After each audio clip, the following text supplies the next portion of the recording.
Om Satyam Param Dhimai. Om Satyam Param Dhimai. Om Satyam Param Dhimai. Om Satyam Param Dhimai. Om Satyam Param Dhimai.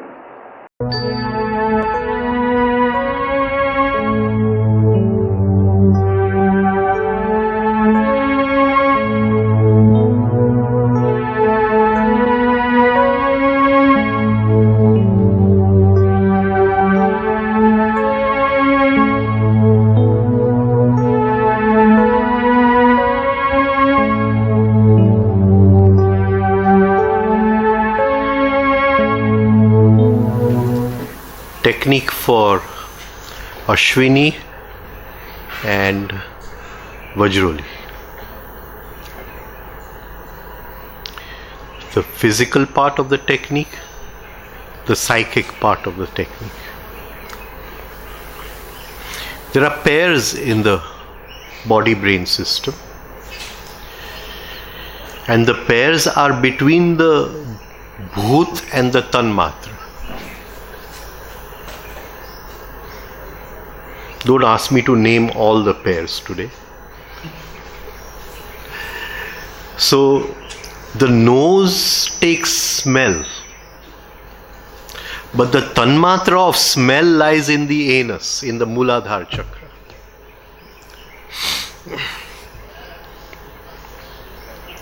So, by working with the anal cavity, we change the Tanmatra of smell, we change its vibrations.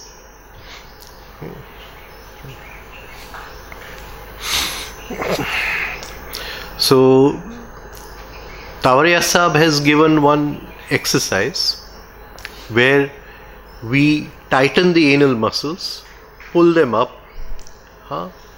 and release them, hold them in between for some time. And this is done with the 3-step rhythm, right? And if I remember accurately, I think he has said 20 or 25 times in the first time. So you can do it 1, 2, 3, 5, 6, slowly pull it up. 1, 2, 3, 5, 6, hold. 1, 2, 3, 5, 6, slowly release it. Don't release at one shot. Don't. Now if you can't do this, then you can do it in one breath. 1, 2, 3 you pull, 5, 6 you release. Right? And slowly you will get the hang of the, what you call Ashwini Mudra.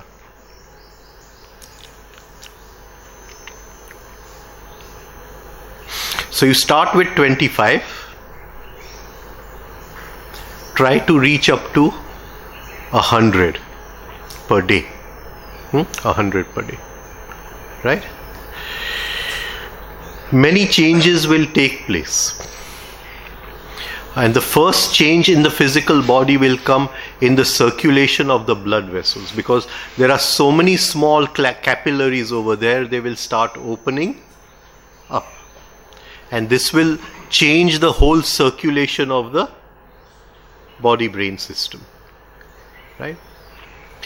The second thing is when you're pinching the anal muscles, you're trying to open the door to the Shushumna.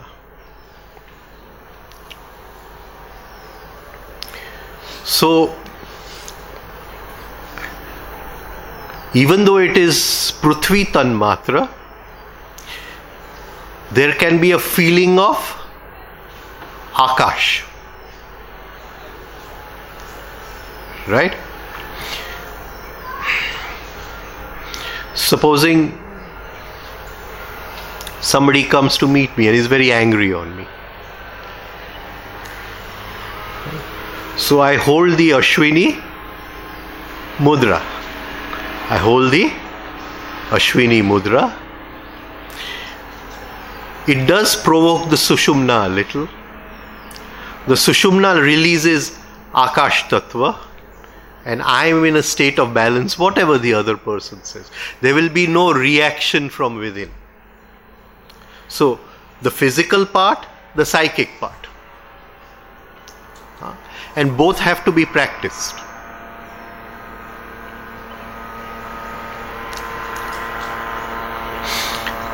Now, in Gurdjieff, they talk of self-remembering. Before he talks of self-remembering, he talks of self-observation. What is the difference between self-observation and self-remembering? What is the difference between self-observation and self-remembering? Physical. Means you check yourself how you are moving, and while self-remembering is going to the subtle level of yourself, your being. Self-observation is observing your thoughts, feelings, what's inside you. Self-remembering is remembering what your true self is, the observer or the seer. So trying to remember who that is and stay in that sensation. No. How will we... Chalo, that is the ultimate goal of self-remembering. But how will we practice at our level? How will we practice at our level? Self-remembering would be something what has passed and we try to recall. Right, this is how we begin the practice. We begin the practice. Right? You have said something to me, I'm feeling hurt inside. This is self-observation. Right? But I see myself not in the present moment, I see myself in time. I say, I've been hurt inside, but I was also hurt yesterday when he did this to me. I was also hurt 5 weeks ago when she did this to me. And he did not come on time that time. I was hurt, etc. And I see all this in a certain series. Can you see this? This is the beginning of self-remembering. Now I am not seeing myself in the present moment that I am hurt because you have said something to me. I am seeing that I am mechanically this and nothing else. Can you get it? I see myself in time. And this movement in time can go right down to the moment of my birth. Right? It can go right to the moment of my birth. Can you imagine what would happen? What would happen? We are reducing time. What would happen? We could know what exactly if we go back.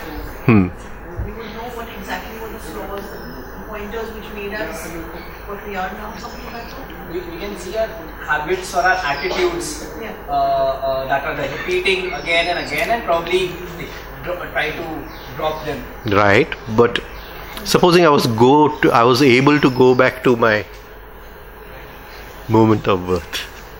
So we would know what exactly was triggered at that moment. Maybe that is. That is a pattern, our pattern, how we every time.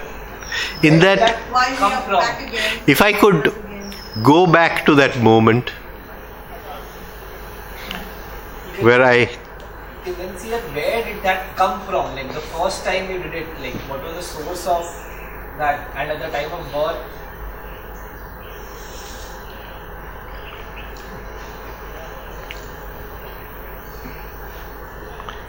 Supposing I go back to that moment where I cried for the first time,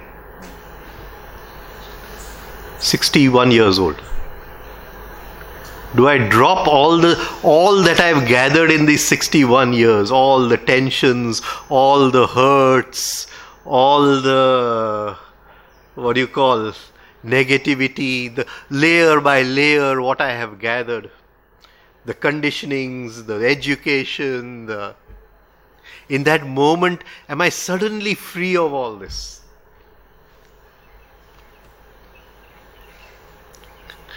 Maybe it gives you joy for like a second or whatever. I'm gone. Maybe. Maybe the joy of I am here. This is how I am. It's a kind of moment of freedom from all conditioning. The conditioning, of course, comes back, but in that moment, that is a moment of self-remembering. So again, what is the difference between self-observation and self-remembering? What is the key, the difference? What place is the difference? In time. In time. In time. Self-observation is in the time from past, present, future. Self-remembering is some other time entering this time. There's a feeling of I am in eternity. I am in eternity. There's a feeling of I am present moment. I am eternity. I am always. As if for some moment of time, for few seconds, time has been stretched. I eat a chocolate and I stretch the feeling. I drink a cup of coffee and I stretch the feeling. I'm sitting with somebody I love and I stretch the feeling. I try to take it over a few moments of this, chronological time, which we say from past to the future. And in that stretching of time, there is always joy. Always joy. There is ecstasy. Ecstasy. The meaning of the word ecstasy is to see the inner. Ecstasy. In that moment. So what is the difference between self-observation and self-remembering? Self-observation is in the present moment. Self-remembering, there is something of another time enters, another dimension of time. I feel myself as if I am somewhere else. I've come from somewhere else. I have come down from somewhere else and just entered into this dream called life. Right? Self-remembering. Now we go back to Ashwini Mudra.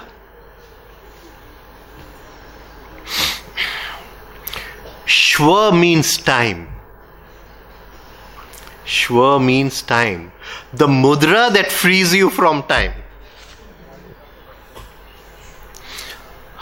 The mudra that frees you from time. The bondage of time. So it will have a direct effect on our self-observation and self-remembering. Right?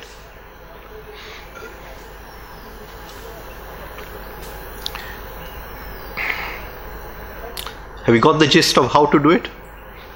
What it means? And luckily for the past few years I have been practicing. I have not missed a single day in practicing Ashwini Mudra. So I can vouch for it. I can vouch for it. I have not been practicing what I'm going to teach now, that is Vajroli, but I have been practicing Ashwini Mudra very, very regularly. Either you can go up 1, 2, 3, 5, 6, then you come to a stage 1, 2, 3. So what will happen what will happen if you go 1, 2, 3, 5, 6? You will have to contract very slowly. You'll have to contract. So if you just do it in 1, 2, 3, you'll contract fast and you'll release. Now we want to reach a level where we control the contraction. Right? So we move into the contraction very, very slowly. Lift up the anal thing, move it right up, hold 1, 2, 3, 5, 6, and don't release immediately. Let it release very, very, very slowly. Right? But initially, 1, 2, 3, 5, 6, 1, 2, 3, 5, 6. You can do it. It's like 1, 2, 3, 5, 6, then 1, 2, 3, 5, 6, Then leave it 1, 2, 3, 5, 6. No. Like square breathing we are doing. Okay, you can do it that way also. Hold કરો ને 5 second. એટલે બે રીત શીખડાયું. એકમાં 1, 2, 3માં લેવાનું, 5, 6માં મૂકવાનું. એકમાં 1, 2, 3, 5, 6માં લેવાનું, 1, 2, 3, 5, 6 હોલ્ડ કરવાનું, 1, 2, 3, 5, 6 છોડવાનું, and we'll do square 1, 2, 3, 5, 6 nothing. એને 1 મિનિટ સુધી હોલ્ડ કરીને રાખીએ તો કંઈ રોંગ છે? ના ના, આ તો શરૂઆતની વાત કરું છું. પ્રેક્ટિસ કરું છું. હા હા, તમે 1 મિનિટ કરો, 10 મિનિટ પણ કરો, કલાક નહીં કરતા. ઇન્હેલમાં બી કરી શકાય ને એક્ઝેલમાં બી કરી શકાય. કરી શકાય, એવું ચાલે. બેઉ ચાલે. એની કંઈ ઇફેક્ટ હોય? કઈ?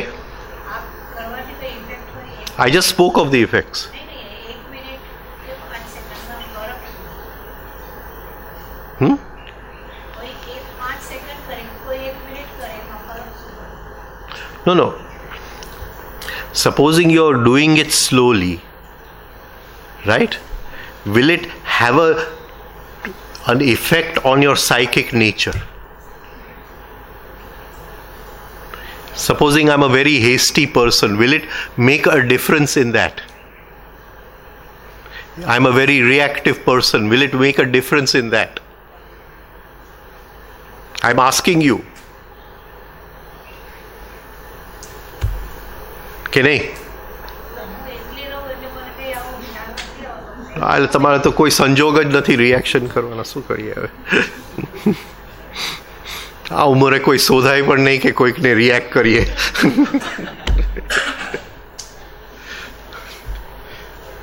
See how married life is so important. Huh?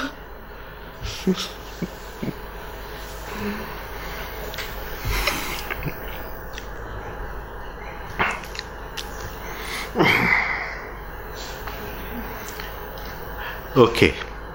Huh? So it will free us from the bondage of time, and that is what is meant by Sushumna. That is what is meant by Sushumna. Any questions anyone has on this? Right?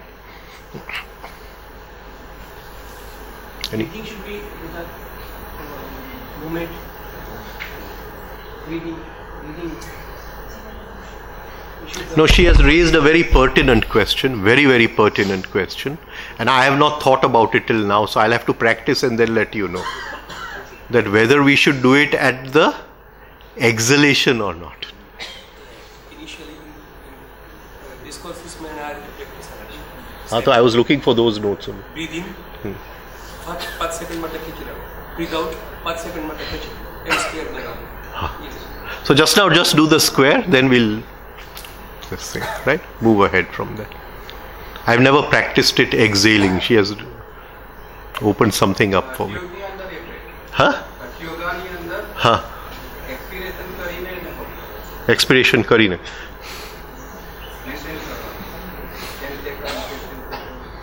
Okay.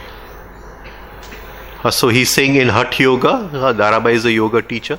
So in Hatha Yoga, you breathe out and pull it in. But at present, let us start with this. Then we'll, in the next camp, move to something else. Right? Any questions? Anything? Okay. The second is Vajroli Mudra.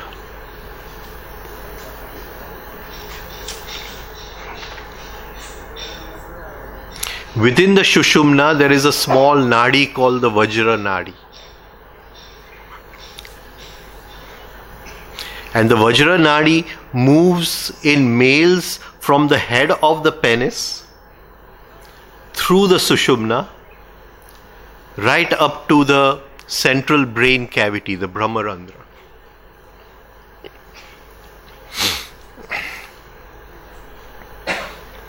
Right? It is that nadi which allows us to have spasms in orgasm.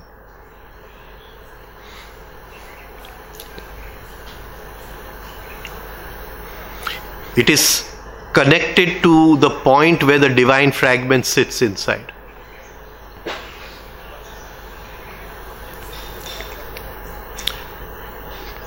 Now you have to find the point where the Vajranadi starts. Now in females it will be on the back side of the front wall of the vagina, right? So this is how you will locate the Vajranadi. Now at the moment of passing urine, if you pause the urine, the sensation you get is of pinching the Vajranadi.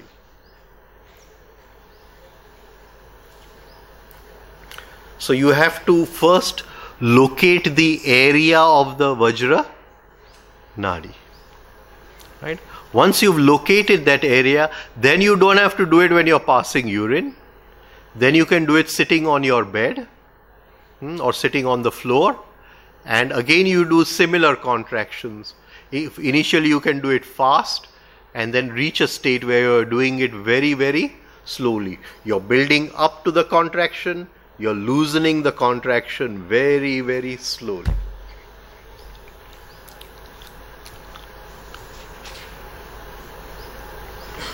Same method. Now, this also has a psychic counterpart. And that is connected with our excitement in life. What excites us? So, whenever we feel excited, go to the Vajranadi. Start pinching the Vajranadi. The minute you pinch the Vajranadi, you will start creating waves inside. There will be a sensation which will run up the backbone right to the top of the head.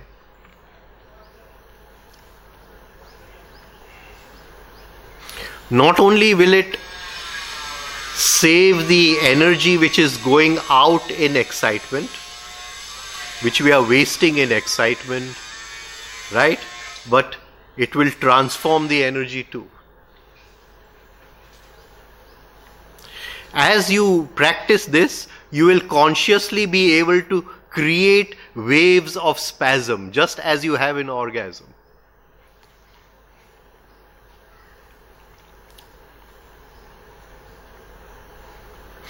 You will keep the Bindu chakra activated.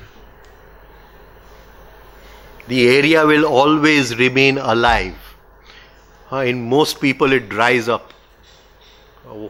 And then it is a life wasted, because who is going to open it again? Then you come with a new body and brain system and then open it. And it not only dries up because of abstinence from sex, it also dries up because all our conditioning and ideas about sex. We have a whole bag full of them. Right? So this Vajroli Mudra will keep the Bindu chakra activated. It will give you beautiful and very deep orgasmic sensations. Right? So you can use the Vajroli and the Ashwini. Any questions anyone has on this? Haven't we talked about this in Bombay? Huh? Many times. We have talked about this.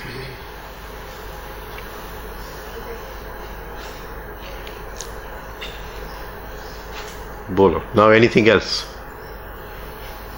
Or time to say good night?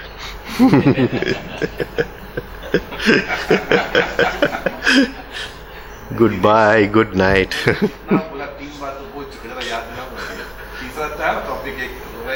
Huh? I'm asking Dinesh to remind you now. Everybody remembers except you. Huh?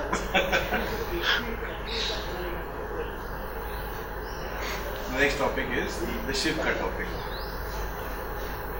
What do you want to know about Shiv? Anything. First of all, let's talk about three things. One is water. Water? Water का से आगे शिव की बात करें तो कितना water की चक्कर है. नहीं. So let's talk about water or the Ganga, the connection of the Ganga with Shiv, and third let's talk about saliva. These three things are covered. If you start talking about Shiv, everything will be covered. See, in Gujarati, not in English. There's a saying, Jeev Mati Shiv. The soul from the lower goes to the higher. The higher is called Shiva. The lower is the animal. Lower is the animal. So he transforms the animal into Shiva. He transforms the animal into Shiva. The word Shiva comes from Kshati Papam. Shati to make small. To make small. Papam means, I don't know the meaning. Huh? Close your eyes. The three monkeys. Three monkeys, three suppressions. Right? Papam is that which takes us deeper into the sleep of life, the identification of life. So we will say that those sanskars lying in us, which take us lower, right? Which take us on the path of involution. Kshati means to make them small. Shati Papam.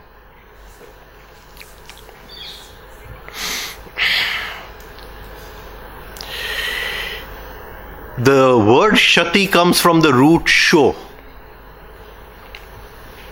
Sho means to sharpen. To sharpen the knife which cuts the sanskars. To sharpen the knife which cuts the sanskars.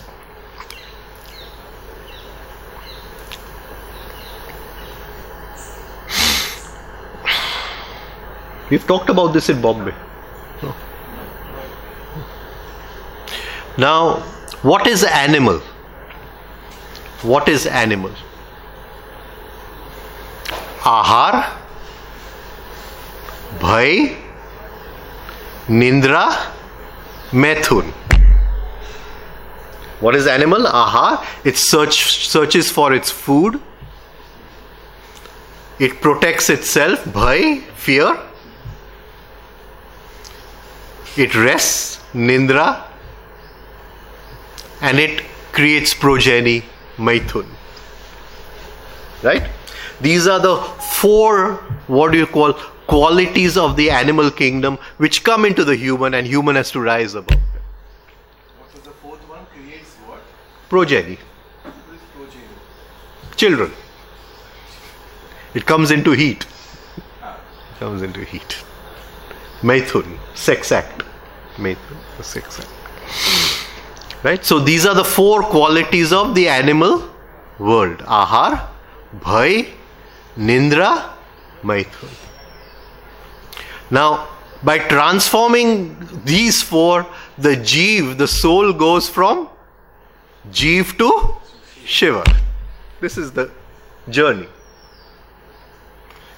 The transformation of Ahar, three kinds of food. Right? So when the soul learns to what we talked about in the morning, physical food. Shall we make some rules for physical food?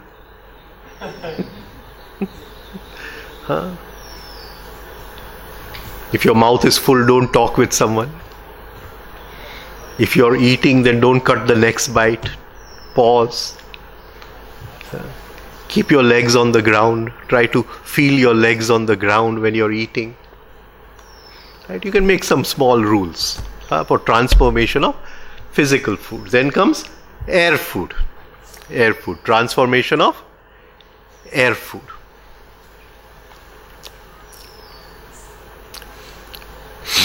It's the rhythmic breathing, so I don't need to talk about this. And transformation of impression food. If these three things are done, from the level of animalism, the Jeev reaches the level of Shiva, transformation of food. So Shiva is the transformation of three kinds of food.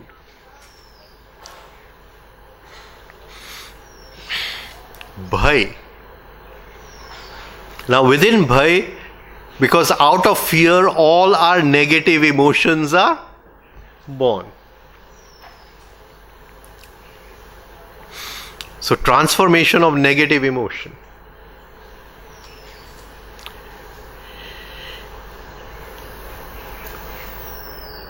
To separate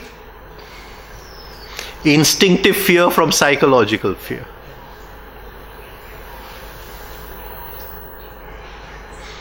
A rabbit has fear. It sees a snake, it goes into its hole. But then in the hole it doesn't worry, is the snake there, is the snake there? After some time it comes back outside. But man, he worries all the time. So the transformation of worrying, what is going to happen in the next moment? Man, he's always crying. Always. If he's laughing, he's crying. If he's complaining, he's crying. If he's blaming other people, he's crying. If he's talking about his rights, he's crying. Right? I have a right to this. And the wife will tell the husband, I have a right to something, some time for myself. Right? You can't look after the children for 1 hour, and I have a right for this, and I have a right for that. And everybody's fighting for their rights. The employee tells the employer, 1 hour I'll take lunch break. I won't come in even 5 seconds early. Right? Man is crying all the time. This bhai means the transformation of crying.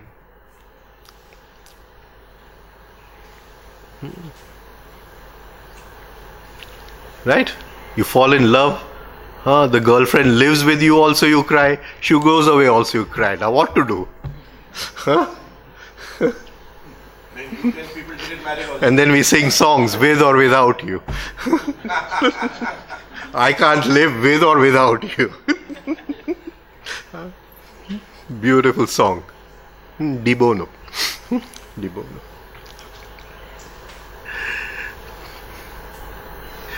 Right? We are always crying, always complaining. So this crying, the Sanskrit root for crying is Rudayati. Rudayati. And from Rudayati comes the word Rudra. Rudra is Shiv. So when we transform the negative emotions from crying to a state of joy and gratitude each moment, where each moment, with each breath, with each sensation, we are filled with gratitude. The very pulsation of life gives us joy. We have transformed that animal instinct of bhai into Shiva. So, first is the transformation of ahar. Second is the transformation of bhai, fear.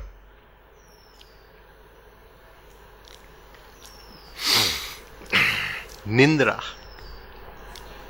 sleep.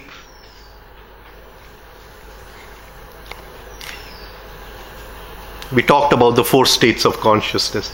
We live in a state of psychological sleep.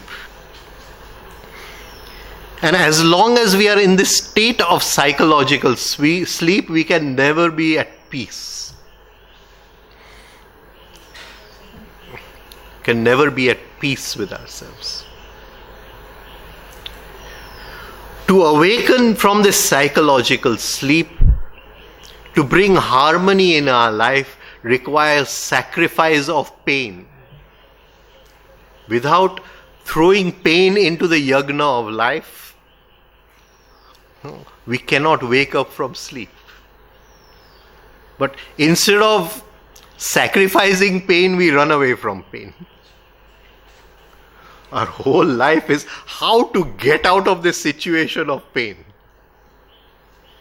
Not to take the sensations of pain, not to transform them into sensitivity, and bring about a state of inner harmony and peace where we are free from the identification which leads to pain. sleep. Ahar, bhai, nindra.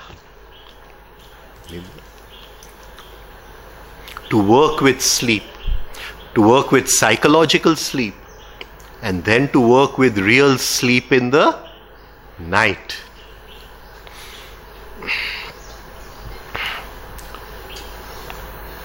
Thawaria Sahib so often used to say, what can you do in the day?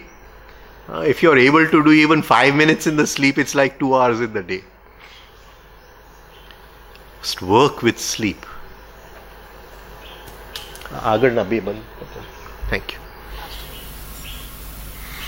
So this transformation of sleep, psychological sleep, identification, moving and working with real sleep, leads to a state of inner equilibrium, inner harmony of forces. So we move from the animal, Nindra, to Shiv in the higher. This is called as Shankar. Shaman Karoti. Shaman means peace. Shaman Karoti. We have Karoti means we have made a conscious effort to reach the state of Shaman. Peace. And the final is the transformation of sex energy. The act of Maithun. I'm going to talk about this tomorrow morning, so I won't take it now. But that transformation and transmutation of sex energy to sublimation of sex energy, the physical part of it, the psychological part of it, the spiritual part of the 3 stages of sex energy. To take it back, it creates a state within us which is called as Bhairav. Bhairav. Bhairav comes from the root bhi, to be fearful. Now, this is a very important state. We are sitting somewhere in that time and space where everything started. That energy has gone back to the source. Why they gave the name fearful? He looks fearful. The one who creates fear in others, Bhairav.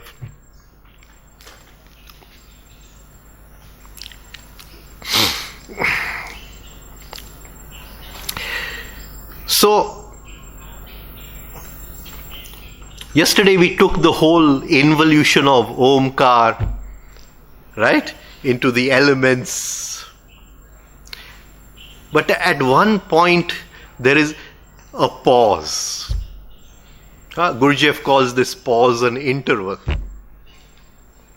And this is the point where there is the creation of the ego.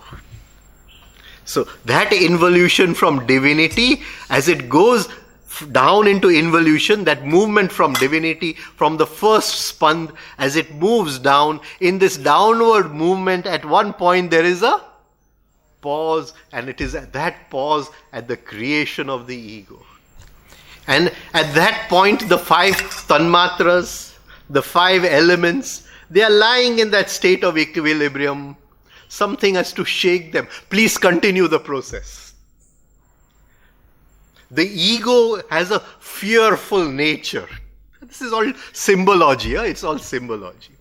And the ego, it is said, the ego frightens the 5 elements to continue the journey. And that is why when we transform the sex energy, we reach that state of Bhairav within us. Bhairav is the name of Shiva. Is the name of Shiva. We are sitting at that point just before the ego manifested. It's a beautiful state it must be. Right? So, Shiva, the soul, Jeev, wants to become Shiva. The whole journey is from Jeev to Shiva. How does he do it? He rises from the animal to God. What does he do? The animal comes with these 4 traits. He transforms these 4 traits and he attains the state of Shiva. Right? Now, Shiva is a sun. Ganpati. Story is very beautiful. This is off the question. एक के बदले दो मिल जाता है. हाँ? एक पे एक फ्री है. हाँ, 1+1 फ्री है. 1+1 फ्री है. सिर्फ बीवी में नहीं है. बीवी. हाँ? आपके लिए नहीं. अच्छा. बाकी सब जगह 1+1 फ्री. नहीं तो वो अंदर सा हिलेगा नहीं. अबे एक बीवी में इतना हिलता है.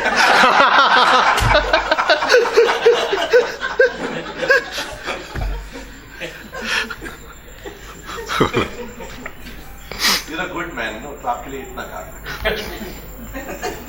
हम दूर रहते हैं. वो भी भैरव. हाँ? Difficult to face.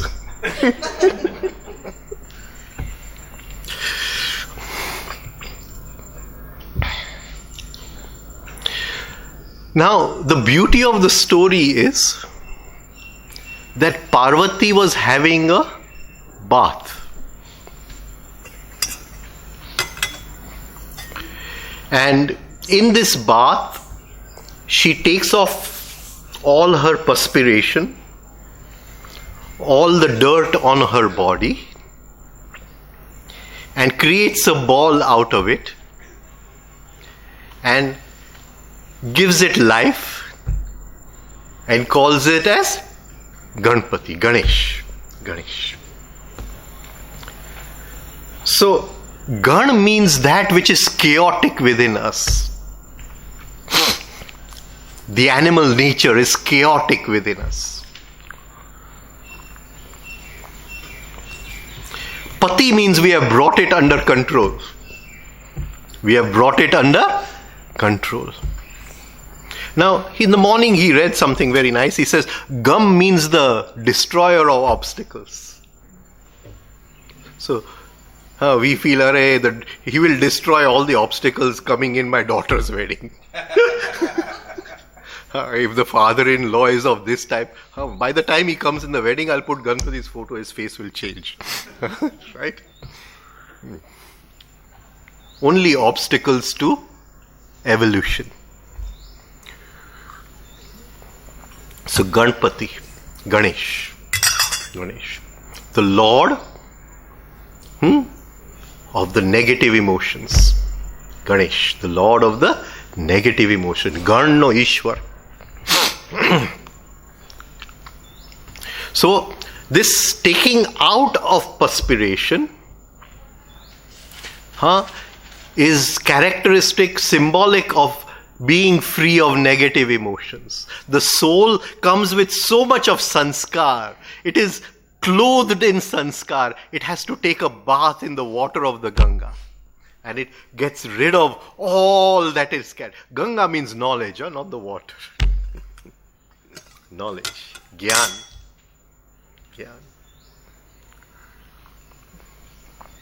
Of course, it's nice to go to the waters, maybe.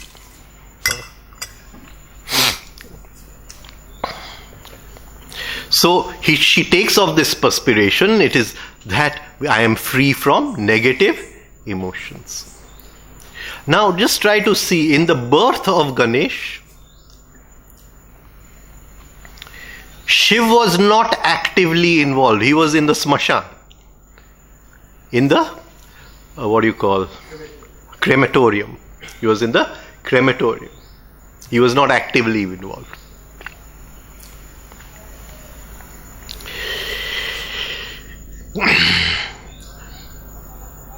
So, there is a birth of something within us just by being free of negative emotions. This is Ganesh. And once this happens, it invites prosperity in our life. It invites good luck in our life. It invites all that is beneficial in our life. Of course, Shiv came and cut off his head and all that story. Maybe he was not doing rhythmic breathing, so he gave him a trunk so it would go like this. Sure, that was the thing. So you're not practicing rhythmic breathing. Put a trunk over there.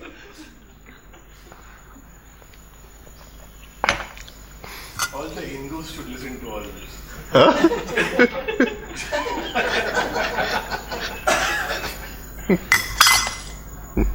You think all these are Adivasis from Africa?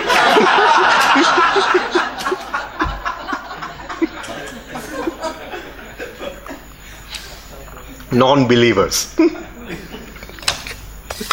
Hindu fundamentalists.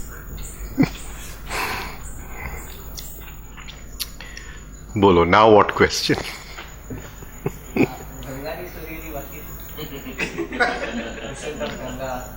We'll take it some other time. थोड़ा push करो अभी. Abhi, we are deciding on one camp. Right? So we'll keep it on Ganga Satam. June, when is the date?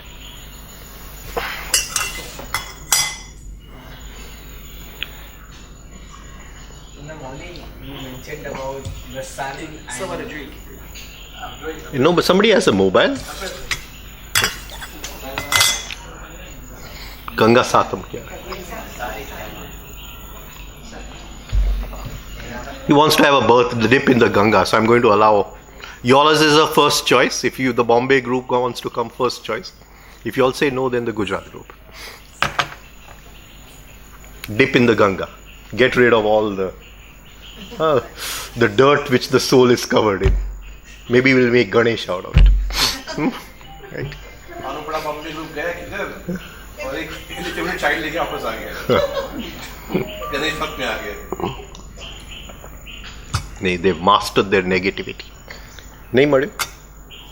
What are you looking for? The calendar, the date? Date. When is Ganga Satam? Oh, you mean that's a date for it? એટલે I'm very keen this year. Every year I'm in South Africa at that time, so I cannot have a camp. Fortunately, this year there is no South Africa. No, May, Vaishak. Huh? 2nd May is Ganga Satam.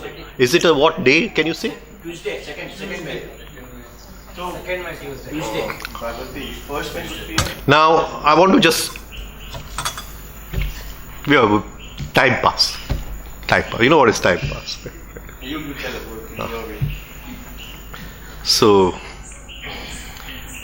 some years ago, when my son was studying in Baroda, I went to do a puja in Chanod. So, the pujari, his old father, he was more than 90 years old at that time, the father.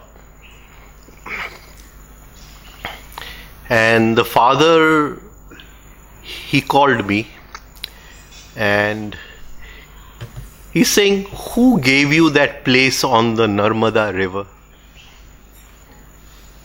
So I said, it came from somewhere. Then he says that my whole life I have spent doing Narmada Katha. I go from place to place and there is a Narmada Puran. Narmada Puran, and he sings that Narmada Puran and he explains the stories in it, and etc. He says my whole life has gone in that.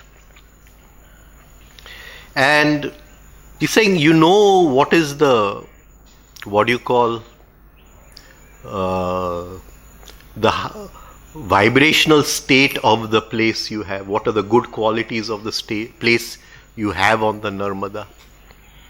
So he says, this spot over here, if anybody takes a dip, this is all symbolic, please don't do it. It's all symbolic. In the Shastra, the highest, what do you call, sin, highest sin is to kill a Brahmin. Right? The highest sin. Now this is all, we'll go into this. So the highest sin is to kill a Brahmin. But if a person has killed a Brahmin, if he has a bath in these waters, just at the back here towards Ansuya, the middle area, then he is free of that sin. So he's saying that quality of place you have on the Narmada.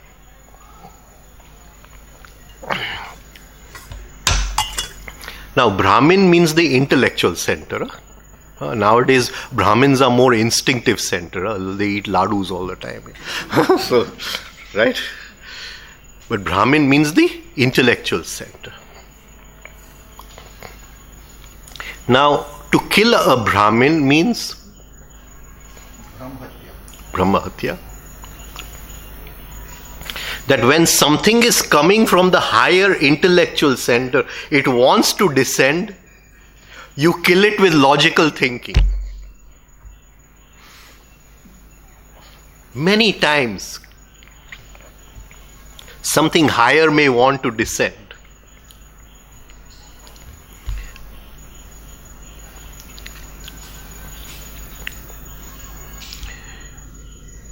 The story goes that time pass. Pandu Raja, the king Pandu, he had gone for shikar in the jungle, and he sees two deer having maithun, enjoying the company of each other, the male and female. Actually, they are not deer, they are Brahmins.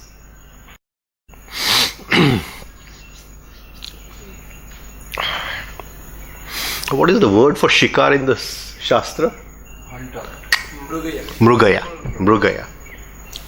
Now this word Mrugaya is very, very important. In normal language, he has gone on a hunt. The deeper meaning is the search for the higher. Search for the higher. So he has gone on Mrugaya. And he sees these two deer. And something in him, he senses that I should allow these two, I shouldn't kill these two deer. But then logical mind, nay, I am a Kshatriya, and the dharma of the Kshatriya is to kill. And he took his arrow, and they were not two deer, they were Brahmin and his wife, enjoying the form of the deer. Because in nature, the most beautiful form of sex is between the deer. And even when we want to go into higher sex exercises, one of the basic exercises is the deer exercise. Now don't ask me what it is. Right? So this Brahmins coming together, the male and the female, means something from the higher wanted to come, but his logical mind, I am Kshatriya, and he kills it. And this happens to us so many times. Something from the higher wants to flash inside, but our lower mind kills it. This is called as Brahmahatya. Brahmahatya.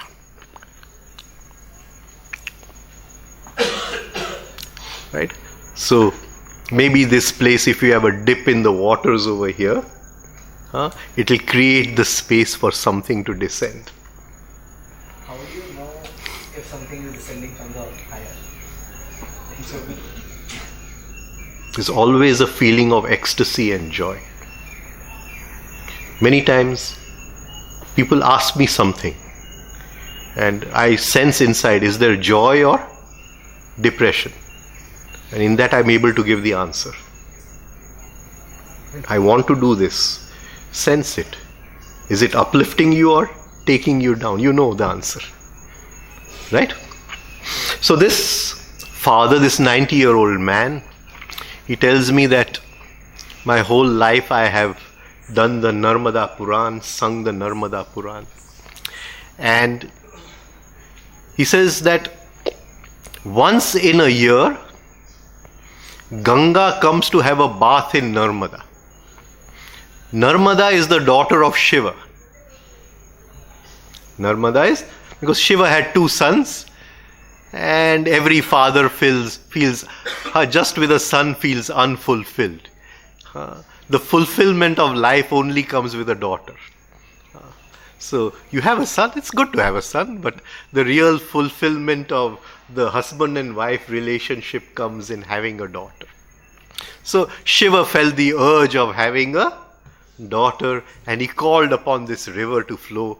So the Narmada is Shiva's daughter. Then Bhagirath Raja, he did great penance. He did penance to bring Ganga from the realms of the heavens down onto the earth. All this is important. It is real knowledge comes down. Ganga is knowledge. But you need something to hold the vibrations. And so he then had, Ganga said, I will come down, but who will hold me? So Bhagirath Raja goes to Shiva and he does penance. And Shiva appears to him and says, okay, I will hold Ganga in my locks, in my hair. These are the twists and the turns of the river. If it just comes down in force, right, it cannot. Life is full of twists and turns. When you do chintan, mental contemplation, and move into the mysteries of the life, one leads to the other, one leads to the other, one mystery leads to the other. It's a never-ending mystery. Ganga, the flow of knowledge, not information. So he asked Shiv to hold Ganga, and Ganga gets ready to descend.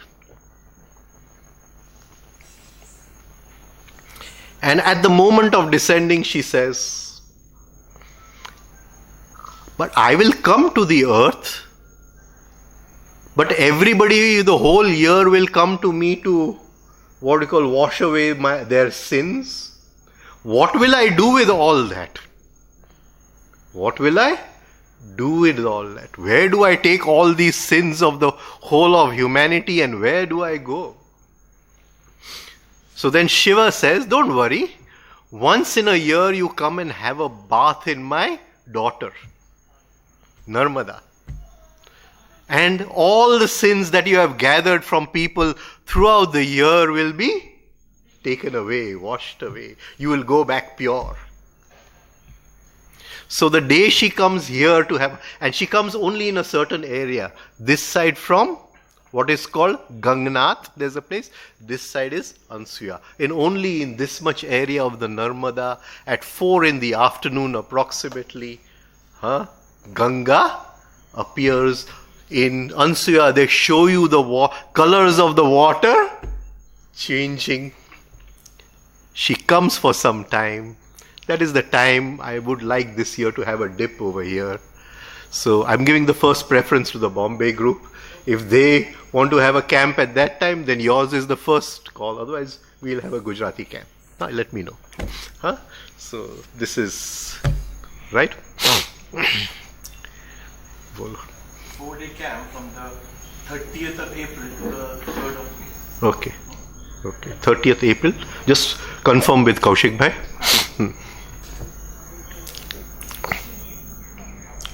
Bolo.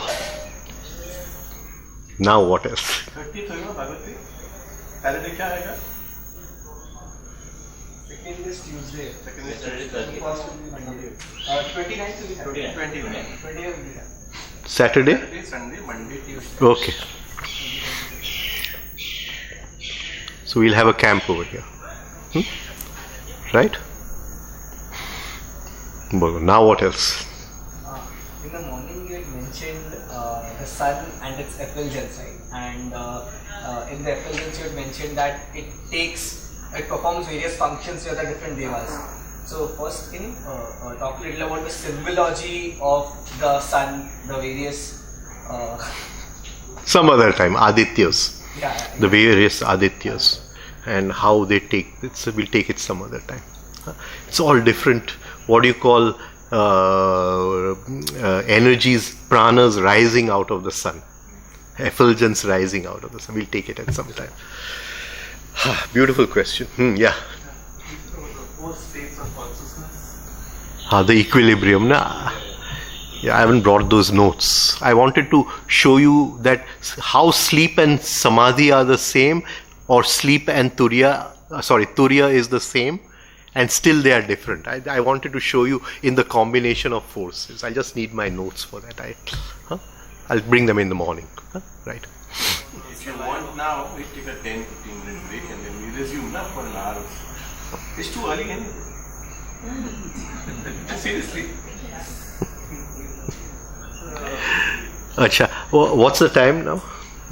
6. So what time is dinner, have you asked, Kaushik bhai? 8 o'clock. So we'll meet at 7 o'clock? 1 घंटा आपको चाहिए? हाँ तो 1 घंटा तो चाहिए नहीं, मैं इधर से उधर चल के जाऊंगा, फिर वापस आऊंगा, थोड़ा पानी का घूंट पीऊंगा,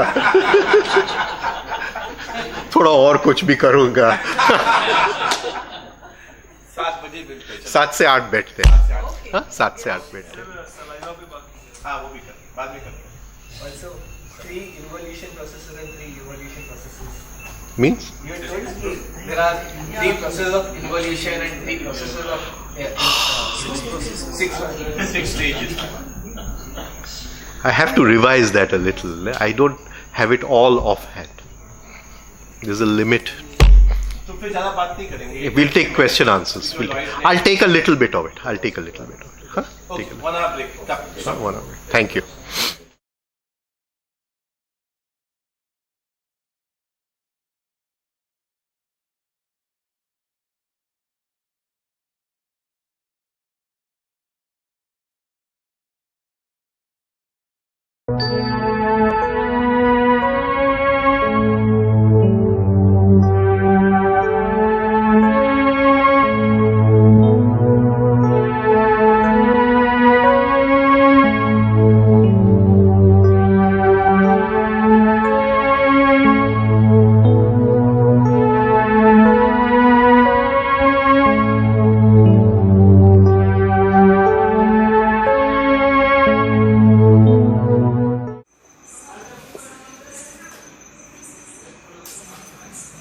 We'll talk a little bit about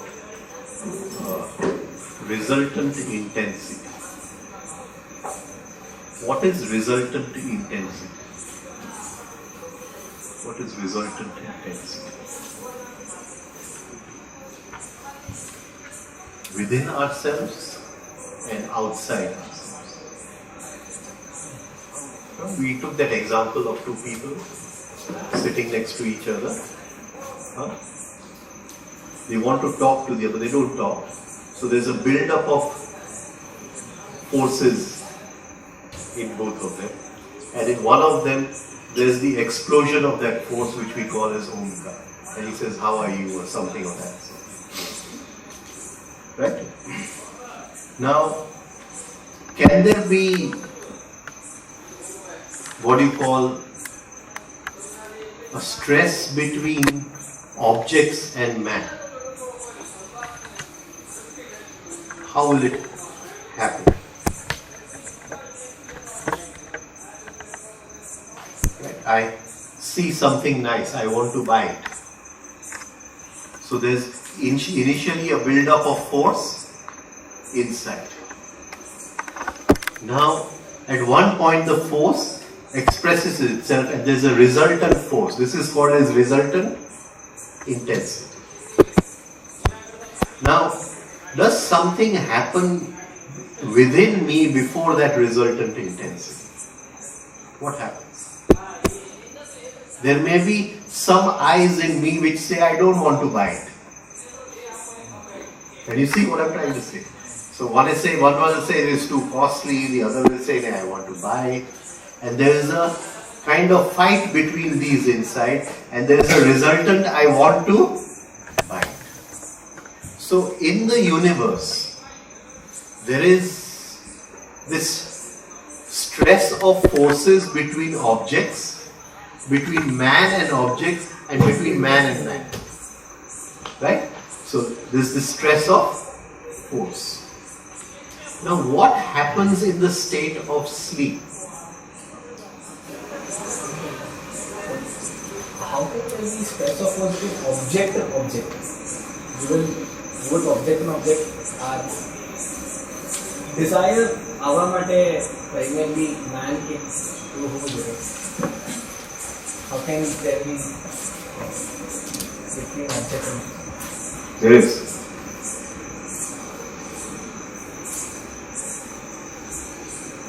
Peter. Is it okay? So is it more like any force acting between two objects? So it's the earth attracting any. You can take that also, but we'll forget that. Let's take it just as bringing of harmony. So I see this chair is arranged here, but it's not in harmony with this chair. Right? Sort of put it in harmony. That I can say that also. I'm just talking from the point of being of a human being. Of course, in science there are forces, and those science forces attract and repulse and etc. etc. And there is a resultant also there. Right? There is a resultant also. What I'm trying to say is that what happens in the state of sleep? What happens in the state of sleep? Ordinary sleep. Ordinary sleep. I've gone to sleep at night. Sushupti. I've gone to sleep at night. See, this is just in relation for the last 2 days we've been talking about forces, so I'm just putting this in relation to that. What happens in the state of sleep? The forces are there, but they sort of become passive. Tauriyaji calls this as the quiescent state of the vrittis. The quiescent state. There is no resultant intensity because just now one force is not acting upon another force.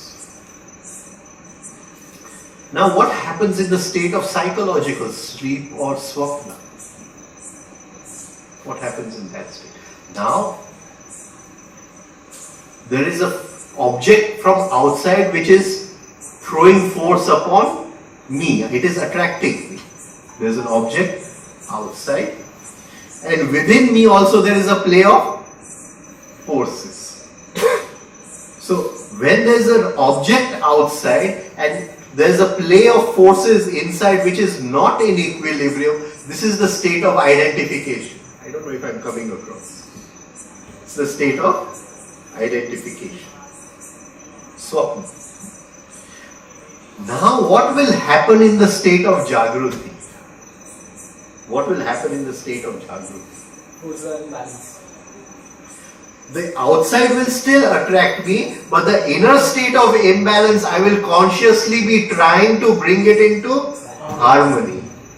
In the state of Swapna, there is inner disharmony and outer disharmony. In the state of Jagruti, right, there is a conscious effort to bring about inner harmony. Even though we know that there is an outside thing which is attracting forces or repulsing somebody I don't like, right? So there the harmony is broken. Still, I'm that taking of that attention inside, the double arrowed attention. I'm trying to bring about a state of inner harmony. And then what will happen in the state of Turiya?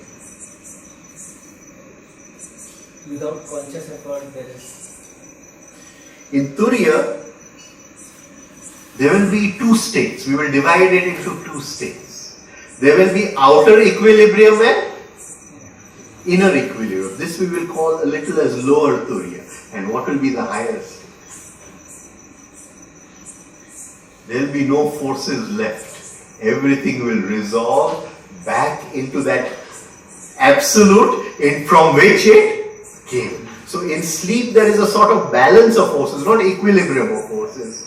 And in samadhi there is an absence of forces because the forces have resolved back into the state from which they came. These are how we take in relation to forces the four states of consciousness. The four states of consciousness. I just wanted to just bring this in front of you.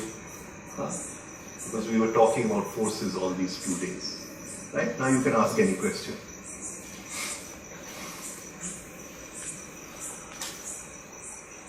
Good. Why did you call me back for 1 hour? So we were going to talk about something on saliva What do you want to know about saliva? I don't know actually. It is directly connected with my capacity to enjoy life. If my mouth is dry, I cannot enjoy life.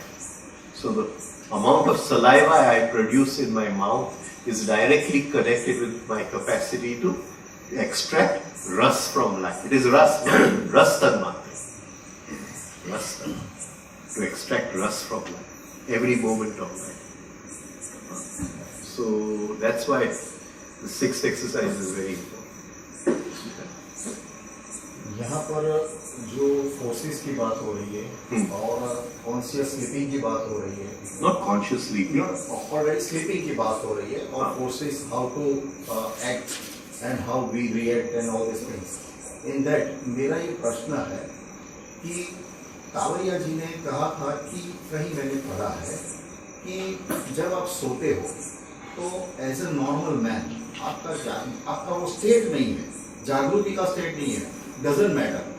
लेकिन आप ऐसा कुछ कीजिए, उसकी practice डालिए कि जब आप सोते समय जब आप तंद्रा में जाते हो तो उस मोमेंट को आप ऑब्जर्व करो कि आप कब तंद्रा में जा रहे हो. और अगर ये प्रैक्टिस से आगे आप थोड़े बढ़ोगे तो तंद्रा से निद्रा तक, जहाँ डीप स्लीप जहाँ हम कहते हैं, वो मोमेंट को आप पकड़ो और उसका अभ्यास करो, स्टडी करो. What is that? वो कुछ समझ में नहीं आता है. So we talked a little bit about Tandra in these 2 days. We talked a little bit about Tandra. Tandra is the half state between sleeping and awakening. Actually, it is a more conscious state than an awakening, what we call a psychological sleep. It is a much more conscious state. And if we can hold our consciousness in that state, we are in the world, Bhuvalok, the world of Tanmatra. The world of Tanmatras. And it's very important to practice holding your, what do you call, consciousness in that state. And it will be something which you can practice every day. So, that is the state of Tandra. I think you have read the Gujarati version of the... Exactly. Gujarati version. Exactly. So, I'm not very happy with all the translation. Sometimes they make a mess of what Tauriya Sahib is talking. Especially in the purpose. So many places, they've not even understood what he's saying and they've said something the opposite in the translation. So,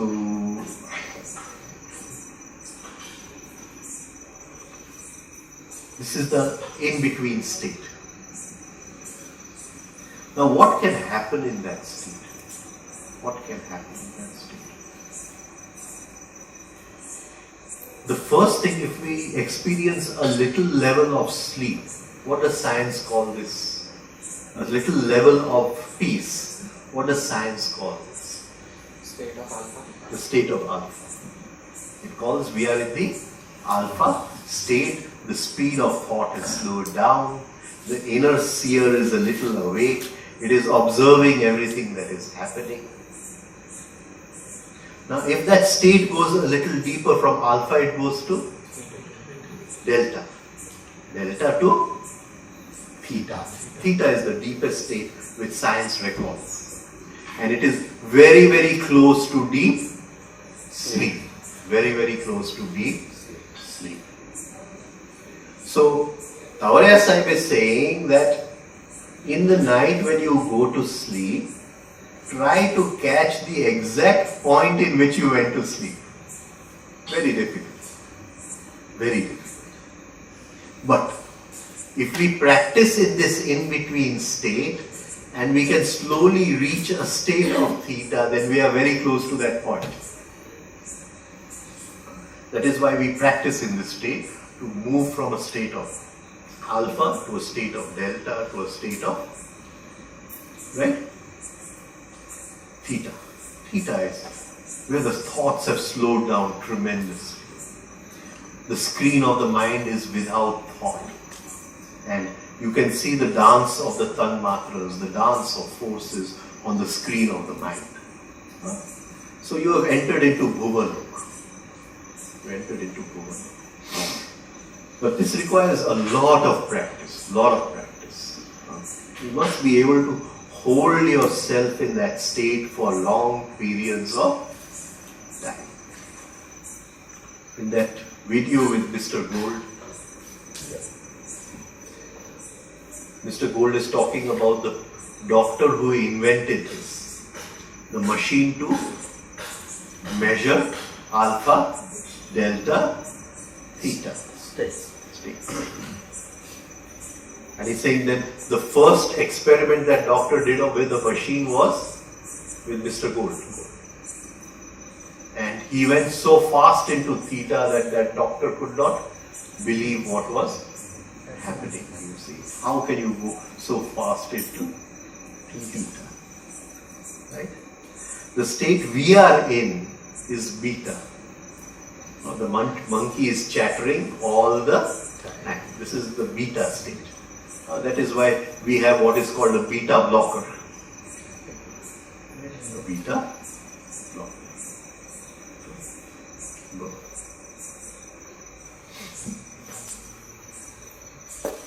I think that answers the question, right? Right. Yeah, moreover, 90%. 10% is remaining, and that is that how we practice it to capture that moment as long as possible.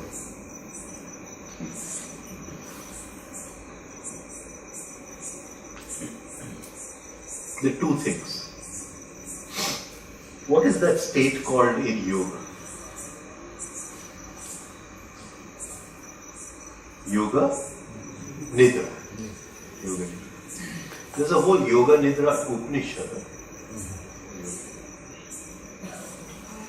One, we induce the state, and one, we are naturally going into sleep or waking up from sleep, and we become a little aware and we hold that state. We can induce that state by waking up in the morning and going back to sleep after 1 hour or 1.5 hours. Now, I have repeated this so many times, I'm not going through the whole thing. So if you go back to sleep, maybe you have done some mantra, maybe you have, so that very sounds of the mantra or whatever exercise you have done, the refining, etc., you're going back to sleep. It sort of expands what is called the inner dream body. It gives it a little consciousness. And so you're able to move into that state. There is deep relaxation of the body. The body is asleep because only the conscious mind goes to sleep. And there is a slight consciousness in that in-between state. This is yoga. This is yoga. Slowly that state can go deeper and deeper. Thank you. So in relation to the saliva and basic exercise, I had a question. I was going to ask you, so when you're doing this exercise, are the number of repetitions important? Or the length of doing the exercise in one breath, is that important? Both. You do it in one breath and do more repetitions. No saliva in your mouth. The more saliva, the better. Or you can swallow without saliva. You know, earlier in the afternoon, you asked this question. Now the past, those 10 to 15 minutes, they don't ask this question. When we used to take the session, for example. Yeah. Then you used to ask this question. Yeah. आजकल पूछते भी नहीं है कि वो 6 exercise में ये करूँ कि वो करूँ, ये इम्पोर्टेंट है कि वो या दोनों दोनों आजकल कोई पूछता भी नहीं है question.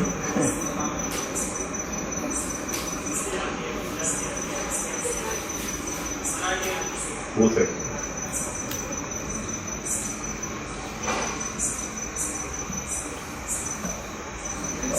Now, Sahib has some notes, which of course I can't find, on Mahabharata. Yes. So you can do the last round. You do this, pull it, do the Ashwini Mudra and pull in the solar plexus at the same time. That is after you finish all the swallowing. You can finish it with that. That is called as Mahabharata.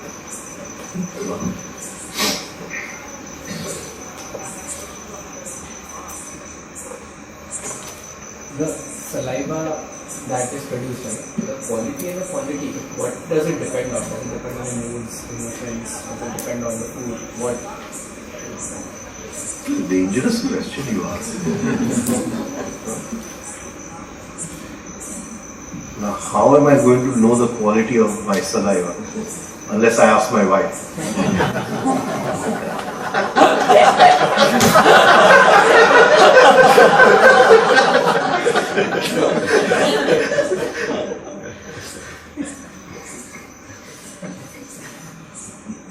बच्चा बड़ा हो गया है.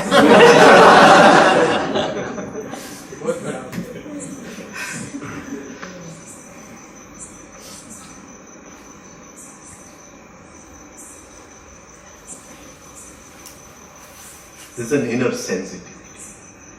It's an inner sensitivity. And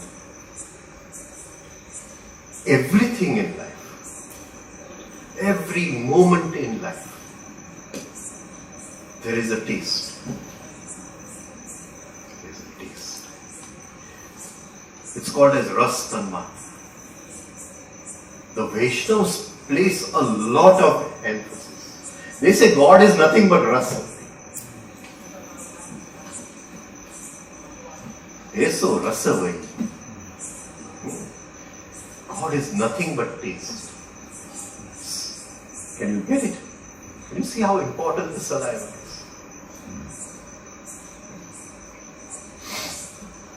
So what is the taste of the moment? Now, normally we are in a state of identification, we don't know. Right? So the taste of the moment may be negative. Can I consciously make an effort to balance it? Will it change the taste of the saliva? Has to. It will change the very chemical composition of the saliva.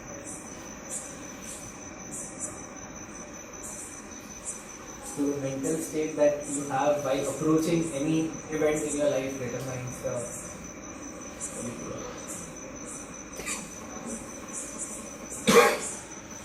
Today we talked about Vajrud. There's a state, there's an exercise called Amrud. That is why I said this was for the Bombay group, but the Gujarat people have come over. I don't talk all these things with the Gujarat people. Right? There's a state called Amrud, where the yogi practices sucking in liquid into his penis. This is the practice of Amrud. I'm talking about saliva.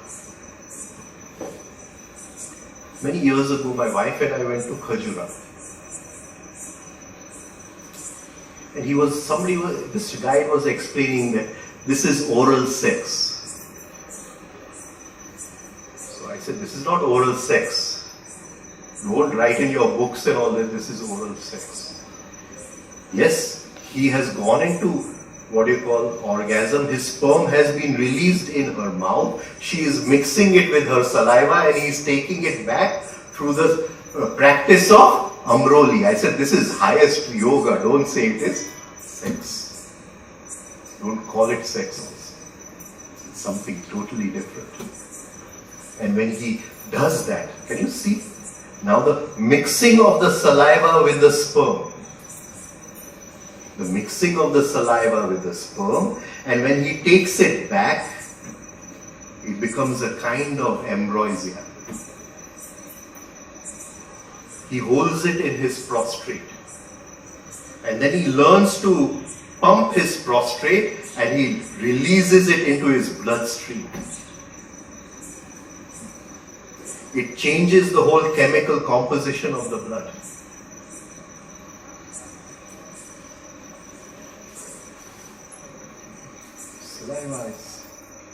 Rasavahi.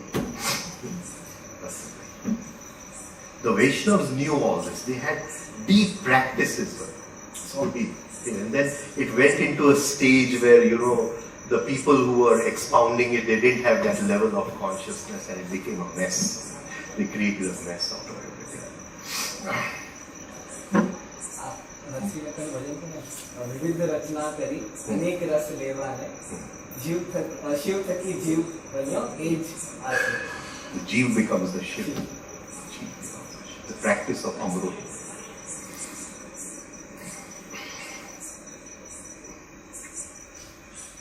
So what is the principle behind this mixing of two fluids?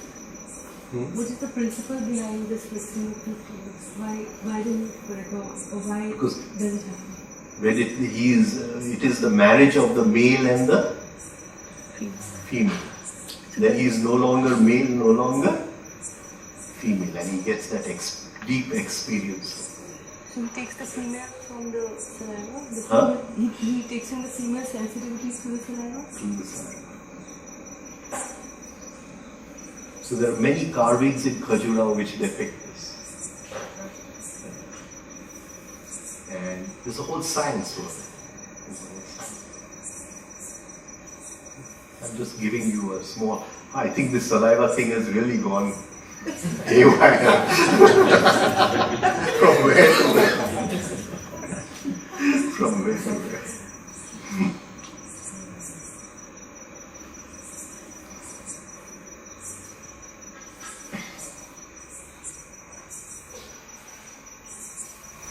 Any other question you have? In the talk yesterday, you mentioned when you were talking about Vishwamitra, you mentioned various categories of rishis, I think. There was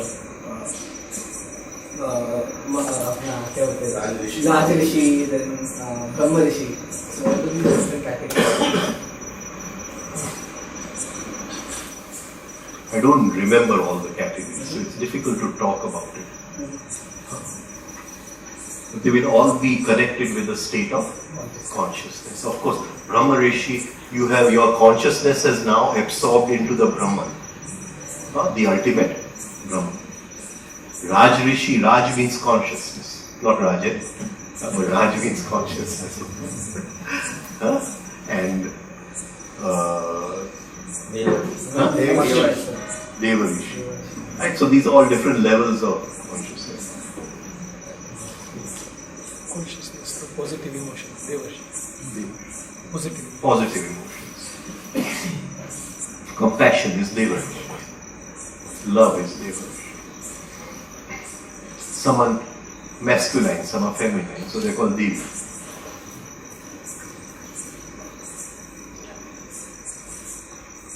That's the only thing which I can't fathom.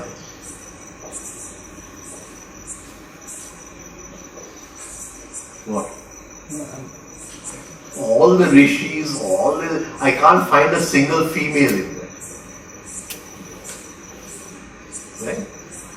There were one or two, Gargi was there. But we can't, there has to be a better balance than what is shown. Maybe they changed the names from the female to the male. Male ego couldn't stand it that a female can reach.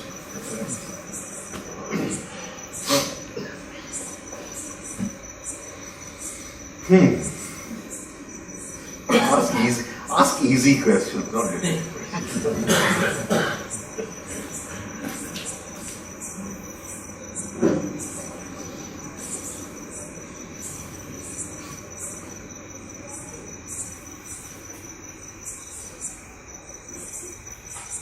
In terms of practices, how do you raise to the top?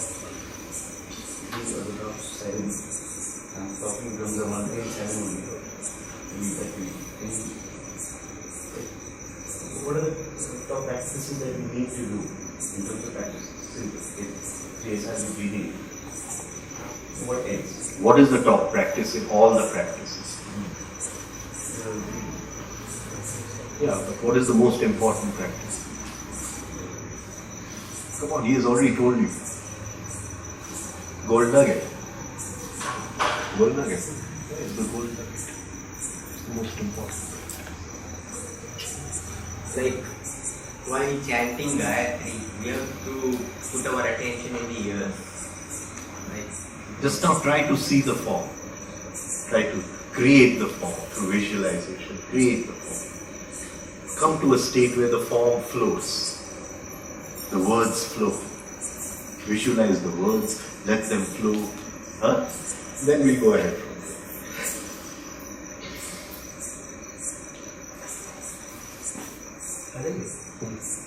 તમે આજે કે કાલે વાત કરી અટેન્શનની એક મારી અંદરના reaction ને સામેની વસ્તુ આ એક અટેન્શનનો એક પાર્ટ છે. પછી બીજો છે કે મારું રિએક્શન મને દેખાય અને પછી એની પાછળ દેખાય.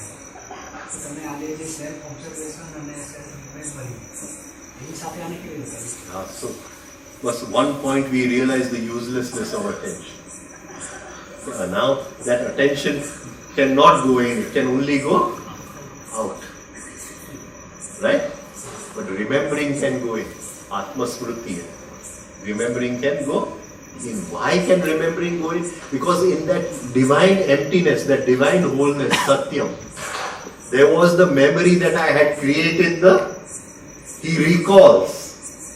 He recalls that I had created the Srushti, let me create it again.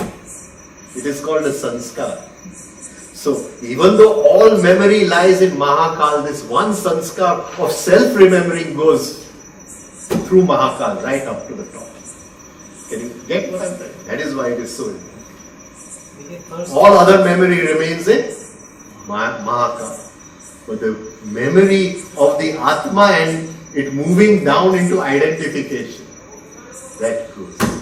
And it is that memory which again creates the potency for creation. Again it goes back, again creates the potency for creation. And when he enjoys his creation, he comes into a state of Anand. So he forgets the creation, so it goes back. And he says, wakes up from his Anand, and he says, I want Anand. Let's create it again. This process goes on. Lay and pralay. The cycle of lay and pralay. અટેન્શનના બે stage પછી છે એ self remembering. No, we practice self-remembering with self-observation. I see him. So I see that he has abused me. Right? So I see I am in pain inside. Right? So this is self-observation. But what is very basic self-remembering? Similarly, I remember when I had abused somebody else. Well, it is not that self-remembering, but it is the first step towards self-remembering. So I take the first step towards self-remembering. Okay, he has hurt me. I am feeling pain inside. I am observing the pain. I am observing him at the same time. At the same time, I remember, definitely I must have hurt someone in the past. I remember. Right? And in that remembering what he has done, I have done to somebody else, the hurt gets cancelled. Self-remembering brings a harmony. Now, there is no inner stress of forces. You get what I'm trying to say? Self-remembering. So this is the very basic stage of self-remembering. I am like him. The very basic stage. So only one thing passed through the Mahakal, and that is self-remembering. Because he remembers that I created the Srushti. And it is through that sanskar he creates it again. He remembers himself. So this is one kind of little bridge of creation world and existing world. This is the bridge from what you call our ordinary mind to that divine mind. Bridge. Like when a sanskar wants to express itself, it invites an incident. So similarly, is there a similar incident which has been invited by any sanskar from The very sanskar of birth has already invited death. The moment of birth is the moment of death. We are not living, we are dying. Moment. Can we consciously die? Of course, definitely we are dying. Shiyate iti sharir. We are dying each moment. Can we consciously die? What's the secret lies there? A word which is commonly used by Christians is reconciliation. That would be the same as Reconciliation, repentance. Redeem, to redeem yourself. In the Gospels, redeem yourself. Right? So where will that redemption start with? You have hurt me, I remember I am just this. There's no difference between you and me. I remember, yesterday I hurt somebody else. I redeemed.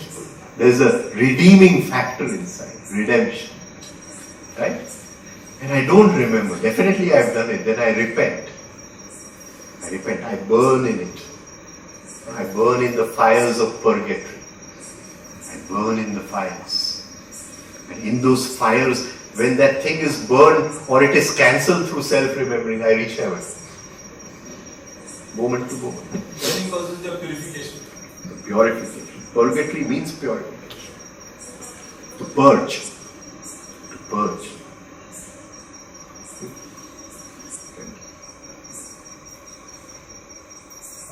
But I'm in a state of total identification.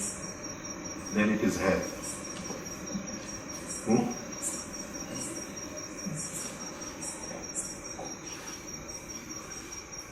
If you pass through purgatory, then you go to heaven.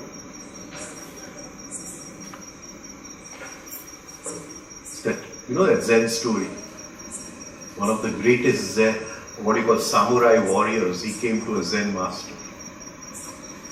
And please explain to me what are the gates of heaven and what are the gates of hell.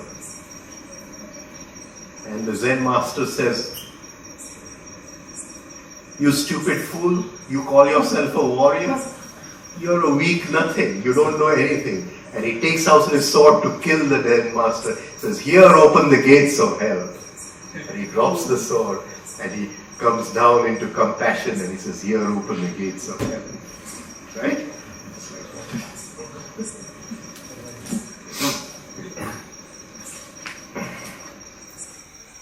Everywhere it is the same. Right? Yin, Yang and Tao. They connect. That third thing is important, which connects both.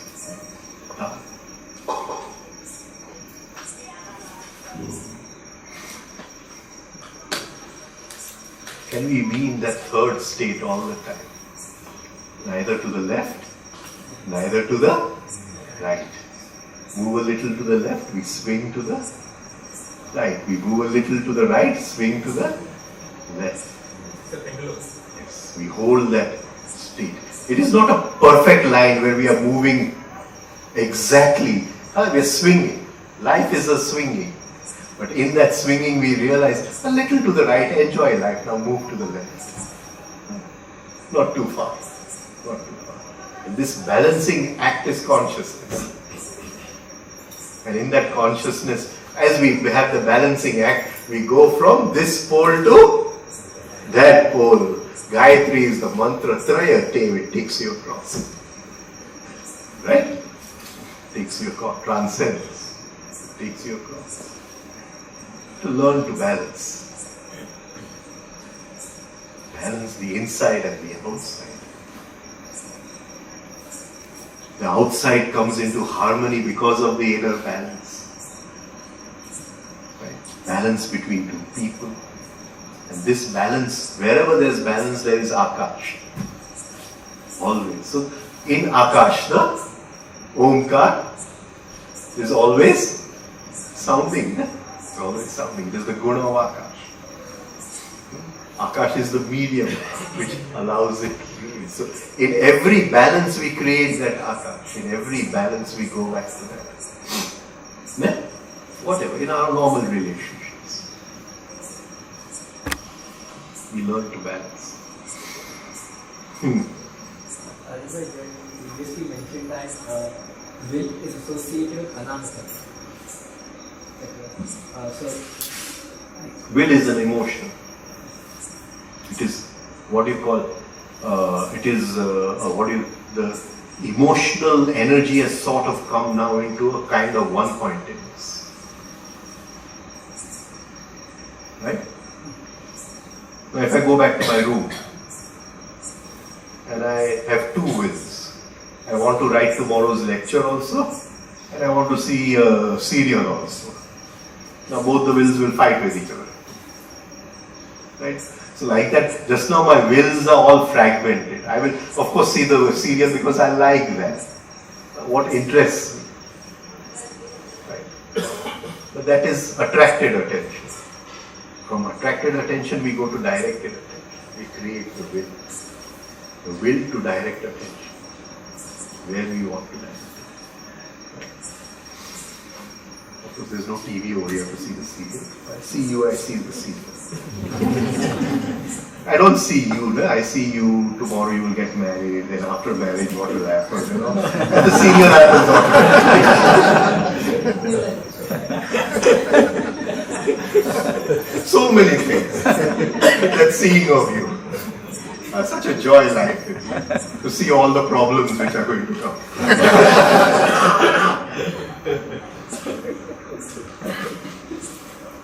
So you should enjoy the problems every moment. So the problem has to be enjoyed every moment. Nothing is worth crying over. Nothing is worth crying over.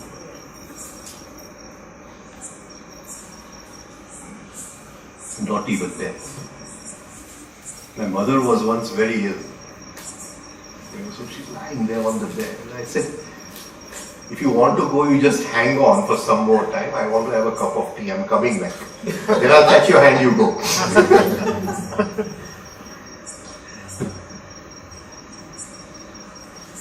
Nothing in life is worth crying. Each moment, with each in-breath you are born, with each out-breath you die. What is death? Just an out-breath. Something has paused. It's going to take a new turn.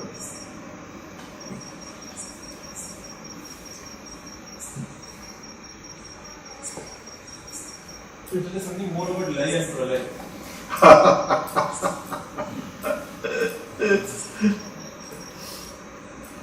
Just now my energies are in a state of life. I go back to my room, they sort of want to go back to the source from which they came. It's like a hanging on.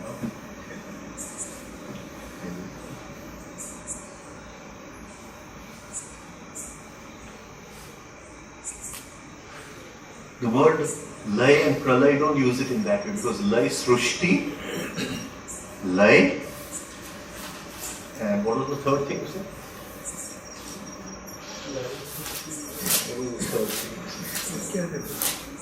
Yesterday morning we said three things. Srushti,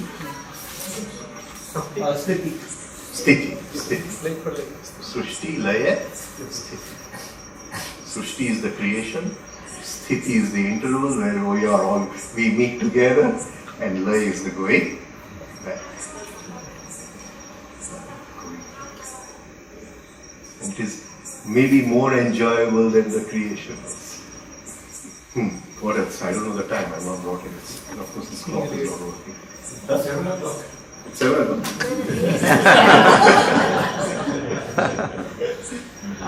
Huh? 8 o'clock. 5 minutes left. You know the story of Muhammad, no? Huh? Muhammad went into a state of this tandra which he's talking about. Right? In that tandra, he went through so many heavens and this and that, and he saw this, right? And he saw that something was tempting him to. Now, when he went into the state of tandra, he fell and he dropped a glass, a jar, right? And in that state of Tandra, he experienced so many things and he opened his eyes and the jar had not yet fallen to the ground.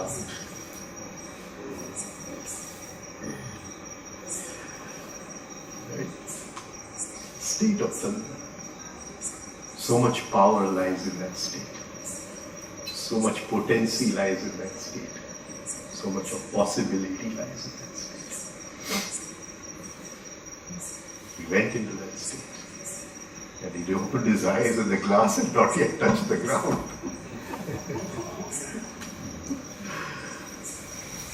Let's take a turn over here. Let's talk about something. And I was told earlier on about your birthday falls on the 7th. Figure 8.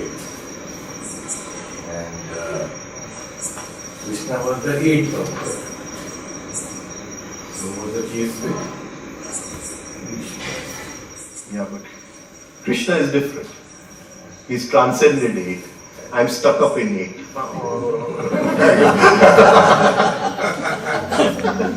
Sometimes here, sometimes there. Sometimes the material world, sometimes the spiritual world. And you keep on. It's a maze. There's no way to come out. To ask Krishna, how did you come out? I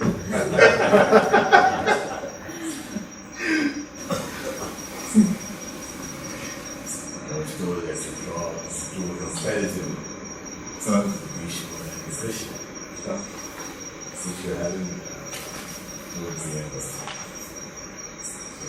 Krishna is the 8th child and Bhishma is the 8th child.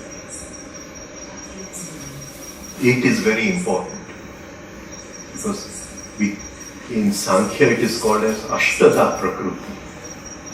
Ashtada Prakruti. The 5 tanmatras or the 5 elements: mind, buddhi, ahankar. These are the 8. 8 is the law of octaves. Right? And Krishna was the 8th child. It's a beautiful story. The petrol smell. Something seems to be leaking. And you know, Krishna's mother Devaki, she was the favorite cousin of Kans. And Kans arranges her marriage and he's so happy on the day of marriage. And he's going to give her, you know what, the Vidaya. The Vidaya. And at that moment he hears this divine voice and he says that the 8th son of Devaki will kill you. Will be the cause of your death.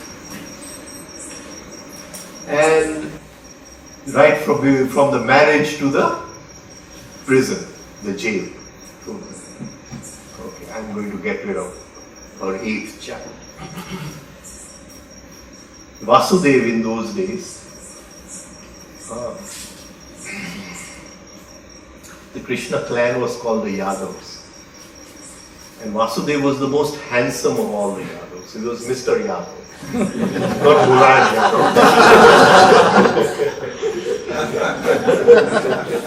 My friend is Mr. Mehra. Always well dressed. So Vasudev was Mr. Yadav, the handsome. Everybody wanted to marry Vasudev. So he goes to Kans and he tells Kans that, see, the 8th child is going to be the cause of your death. Why are you keeping us in prison? She is your sister. And you please, I'll give you the 8th child, you kill the 8th child. This is my promise to you. I give you the 8th child, you kill the 8th child. So Kans agrees. And they are taken out of the prison. And then Kans is there in the forest, sitting in the forest, and suddenly Narad comes. And Narad tells Kans, how did you count the 8th child? If you count from the first child, then that last is the 8th child. But if you count from the last child, the first child is the 8th child. How did you count the 8th child?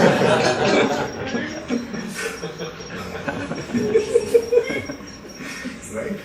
As suggestible as Kans was, he gets them and put into prison again. I'll kill all the 8th children. Right? So, 8 is an important number.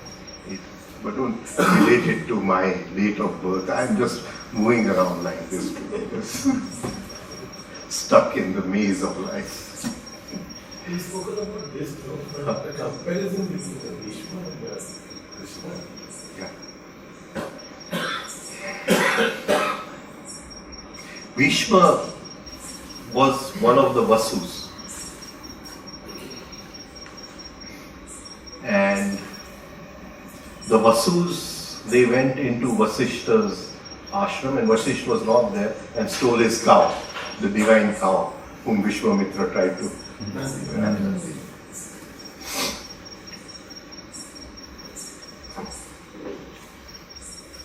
Now, out of the Vasus, the main Vasu was Dhyo. And his wife triggered him to steal the cow. Whatever it means, I don't know.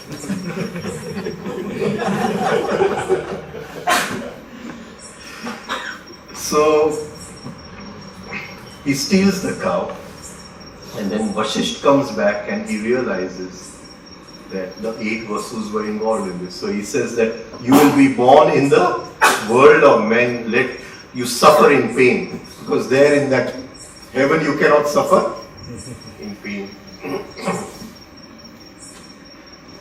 Right? There's so much color in heaven. You ask for one, you get many.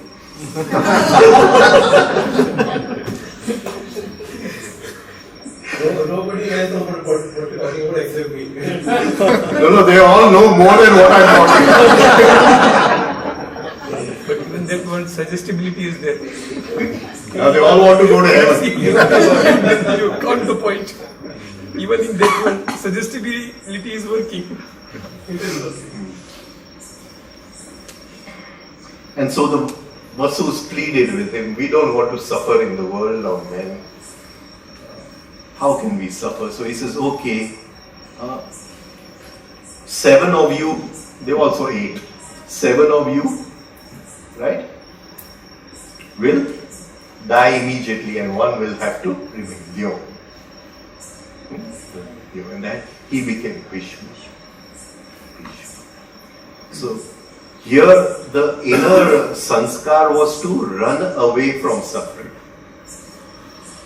There the sanskar was that Narad forced so much suffering of the death of 7 children to, of course all 7 did not die, but we'll just say 7 just now. The suffering of the death of so many children to Devaki, that she was able to give birth to Krishna. If she had not gone through that suffering, she would not have been ready to give birth to.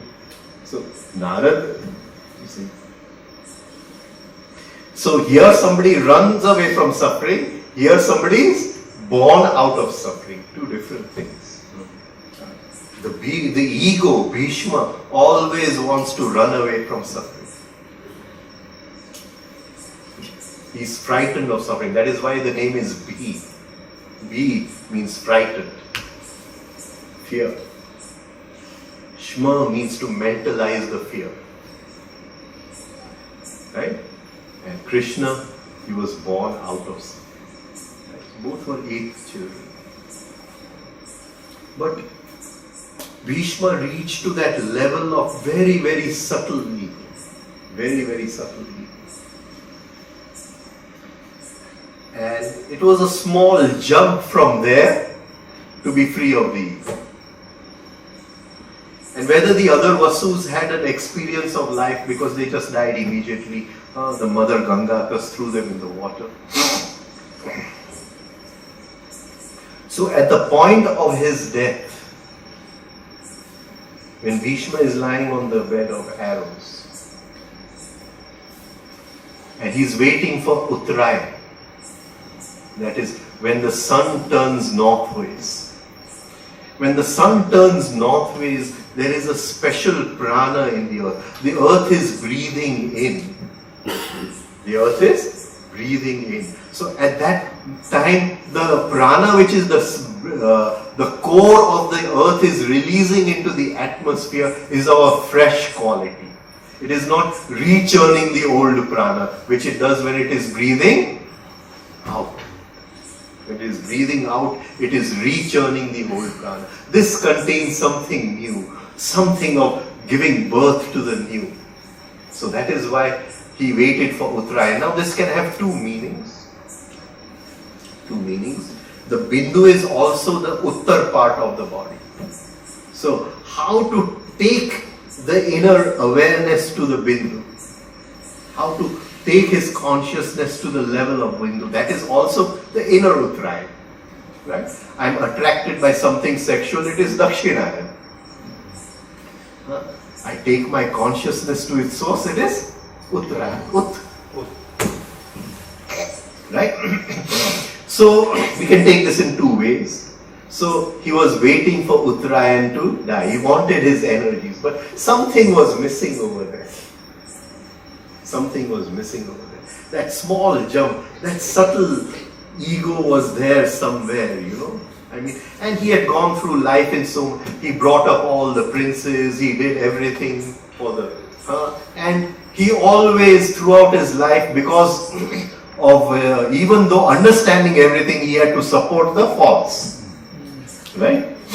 And he realized this, that this was holding him on, that sanskar was holding him on. The debit balance credit, you know, was sort of holding him. He couldn't take his consciousness into Uttarayan. And so at the last moment, Krishna comes. Right? And Krishna gives him that small push. He looks into the eyes of Krishna, and Krishna gives him that small push. His consciousness goes into the bindu and he leaps. So Bhishma is ego, but that subtle ego, very, very subtle ego. That ego is so subtle and so pure, it is very near to that. It just has to take a small jump. It is just lacking in the energy of essence of consciousness, which Krishna gave it. Good.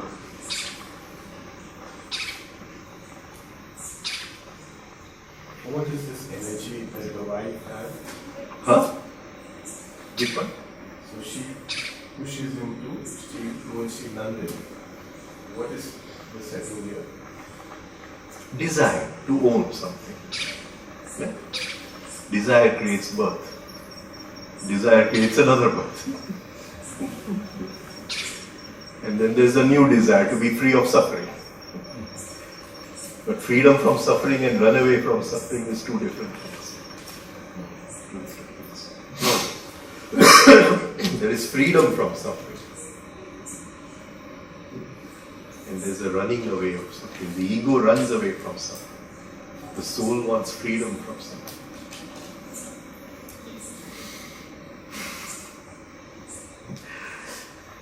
So, shall we get up now? Yes. Otherwise, Kaushik Bhai is going to get very angry. Right? Okay, tomorrow, the last session. Yes. What time in the morning you are leaving at what time? Okay, so then we keep it at 10 o'clock. Okay, thank you.